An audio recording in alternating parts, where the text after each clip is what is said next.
ہمارے علاقے میں ایک رکشے والے تھے، انہوں نے آ کر کے سوال کیا کہ حالات بڑے خراب ہیں، کیا ٹوپی پہننا کے اعتبار سے ہم بھی کامن آدمی بن کر کے رہے۔ میں ان سیکولر لوگوں کو کہتا ہوں جو زیادہ سیکولر بننے کی کوشش کرتے ہیں، ان کا حال کیا ہوتا ہے؟ میں نے ان سے کہا آپ ڈر کے مارے یہ کہہ رہے ہیں کہ اگر میری ٹوپی ہوگی داڑھی ہوگی تو کہیں موب لنچنگ نہ ہو جائے، مر نہ جاؤں۔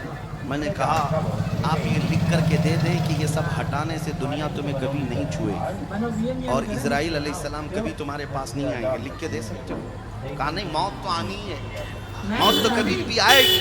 میں نے کہا ہے نادان، جب پتا ہے موت تو آنی ہے تو عشق مصطفیٰ اور سنت مصطفیٰ میں آ جائے تو کیا بڑی بات۔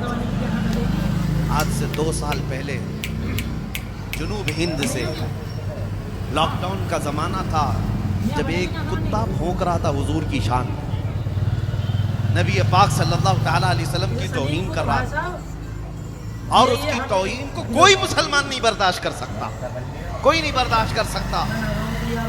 ظاہر سی بات ہے میری خود کی رات کی نیندیں اڑی ہوئی تھی۔ چند نوجوان روتے ہوئے آئے تھے، کہا کہ یہ سن نہیں سکتے ہم۔ کہا میرے بھی سننے کے قابل نہیں، اس سے پہلے کہ ہم مر جاتے حضور کے لیے ایسے الفاظ سن رہے ہیں۔ پھر جذبات سے ہم نے للکار کر کے اس سے کہا جتنی باتیں کہہ رہے ہو اگر یہ حقیقت ہے تو ہم ڈیبیٹ نہیں کریں گے، اور میدان میں اتر کر کے دیکھتے ہیں، میدان میں اتر کر کے دیکھتے ہیں۔ یہ واقعہ آپ کو پتا ہوگا 2 سال پہلے، سال گزر گئے، 2 سال گزر گئے، کتے کا کوئی نام و نشان نہیں، ختم ہو گئے، بھونکنے والوں کو سائڈ لگا دیا گیا، جو بھی حالات ہوئے۔ ہم تو پہنچے تھے دلی کی جامع مسجد بھی، جس کو یہ شک تھا کہ جائیں گے کہ نہیں جائیں گے، ہم تنہا پہنچے تھے۔ میں آپ کو بتاؤں یہی لباس ہے میرا۔ ایک چیز میں بتاؤں، ہمارے جانے سے پہلے 1 رات پہلے پوری سیکورٹی لگا دی، کسی گیٹ سے یہ مسجد کے اندر نہ آئے، لیکن جمعہ کے وقت 12:30 بجے عین جمعہ کی اذان کے بعد میں اندر داخل ہوا، میرے آگے پیچھے سارے لوگوں کی چیکنگ ہو رہی تھی، میری کوئی نہیں۔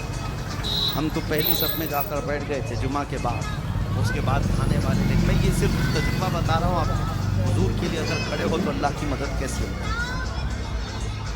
12 گھنٹے تک بٹھایا اور کچھ لوگوں کی تفتیشات ہو رہی تھیں کنٹینیو۔ انہوں نے پوچھا کس ٹائم پہ آپ اندر گئے تھے؟ کہا 12:20 پر۔ کہا کیا ایسے ہی لباس پہن کے گئے تھے؟ کہا آپ تو وہاں سے سیدھے یہاں لے کر کے آ رہے تھے، ایک دوسرے کا وہ منہ دیکھ رہے تھے۔ کہا ہم تو ڈیوٹی پر تعینات تھے، ہم نے دیکھا نہیں۔ ہم لوگوں کو ایک دن پہلے فوٹو بھی بھیجی گئی تھی اور روکنے کے لیے کہا بھی گیا تھا، ہم نے کہا آپ کو فوٹو بھی بھیج دی گئی، روکنے کے لیے کہا گیا، میں چوری کرنے تو نہیں آیا۔